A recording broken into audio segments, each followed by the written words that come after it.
तमिलनाडु के वज़ीर-ए-आला MK. Stalin ने चेन्नई में वर्ल्ड तमिल डायस्पोरा डे की तकरीबात में शिरकत की। चेन्नई ट्रेड सेंटर में मुनक्किदा प्रोग्राम का इफ्तिताह रियासती वज़ीर एम. दुराईमुरुगन और नायब वज़ीर-ए-आला उदयनिधि स्टालिन ने किया। इस मौके पर वज़ीर-ए-आला एम.के. स्टालिन ने बैरून मुल्क मुकीम तमिल बरादरी के नुमाया अफराद को अवार्ड्स पेश किए और इससे दूबदू बातचीत के अलावा प्रोग्राम से खिताब भी किया।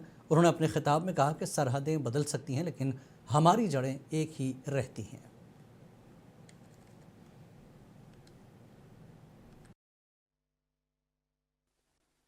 தமிழ்நாட்டினுடைய முதலமைச்சராக மட்டுமல்ல, உங்களுடைய உடன்பிறப்பா நான் வரவேற்க கடமைப்பட்டிருக்கிறேன். உலகின் பல நாடுகளிலேயும் இந்தியாவின் மற்ற மாநிலங்களிலும் தமிழர்களான நீங்களும் உங்களுடைய குடும்பத்தாரும் பல முக்கிய பொறுப்புகளையும் நல்ல நிலையிலையும் இருக்கிறதை நினைச்சு நான் பெருமைப்படுகிறேன், மகிழ்ச்சி அடைகிறேன். ஒவ்வொரு ஆண்டும் ஜனவரி மாதம் நீங்க எல்லாரும் உங்க சொந்தங்களை பார்க்க தமிழ்நாட்டுக்கு வரீங்க.